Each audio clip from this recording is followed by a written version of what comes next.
It's my second day in Luxembourg, and the decision was made to start it with a nice view. Who doesn't like nice views, right?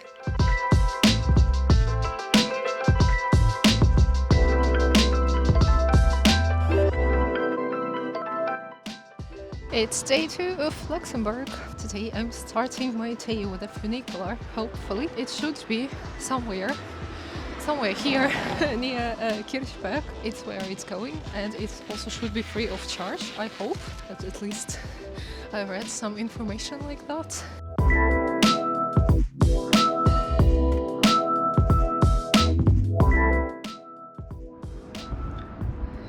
And some stairs.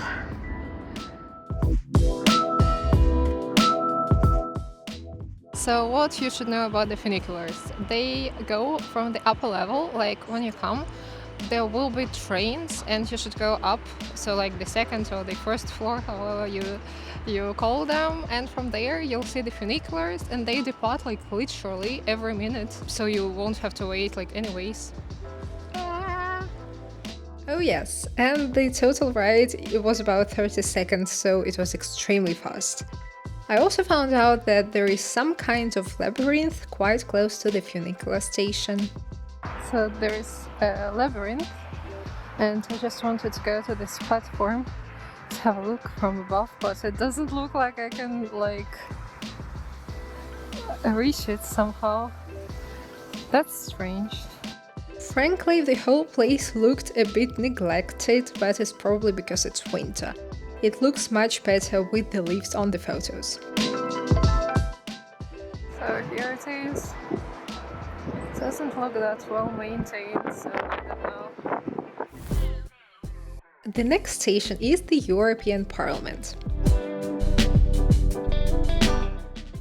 I'm not sure if everybody knows, but there is a European Parliament here in Luxembourg, and apparently you can visit it just normally as a visitor. I won't be visiting it this time because I already visited the one in Brussels, so I assume it will be a bit similar or totally the same, so I'll just go and do other stuff. But even if you don't want to visit it, it looks pretty cool actually, like architecture-wise. You can visit the Parliament from Monday to Saturday. A valid identity document is usually required to access European Parliament buildings. There you can learn how the EU works and how the decisions taken by Parliament, Commission and Council affect us. Generally, the Kirchberg Plateau is the business district of Luxembourg's banking and financial center. You can also find some museums here, for example the Museum of Modern Art.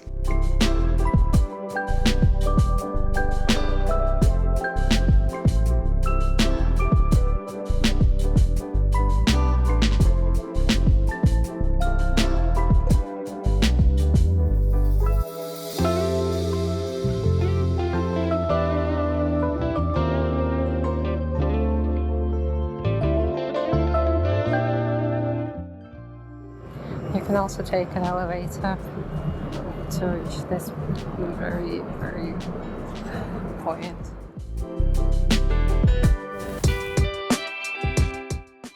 Another city attraction that you should definitely visit is Pfaffenthal panoramic elevator.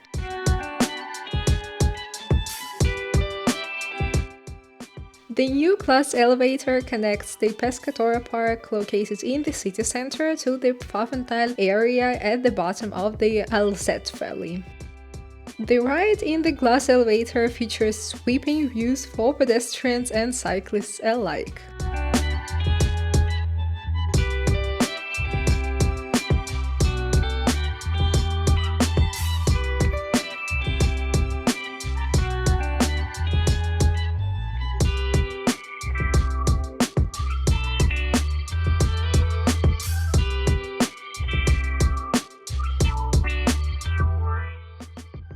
A similar lift in Lisbon, but this one, it was kind of scary because it was so fast, and because of that glass everything. Definitely give it a try, and it's free, I mean, why not?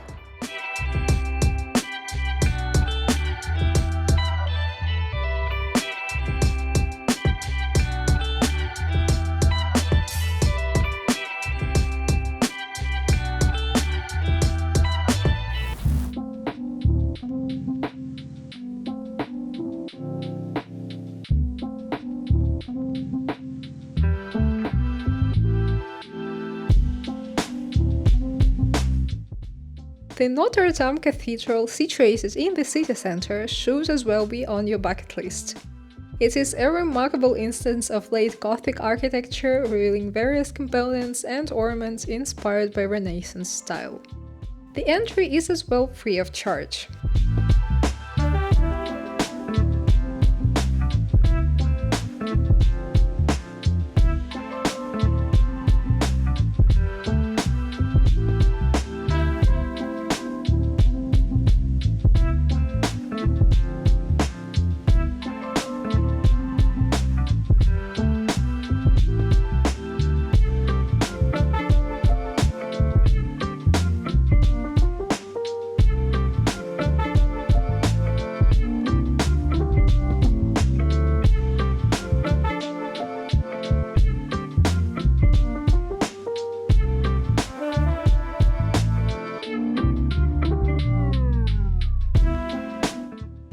I spent my last hour in Luxembourg walking along Avenue de la Liberté.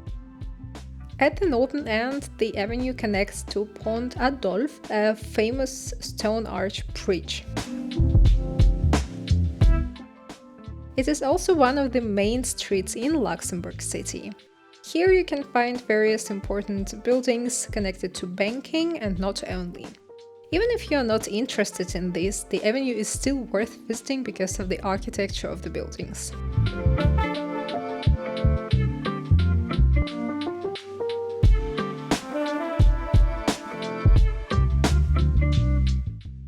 And that's how I spent my second day in Luxembourg. Let me know in the comments what you liked the most. If you enjoyed this video, don't forget to subscribe and give me a thumbs up.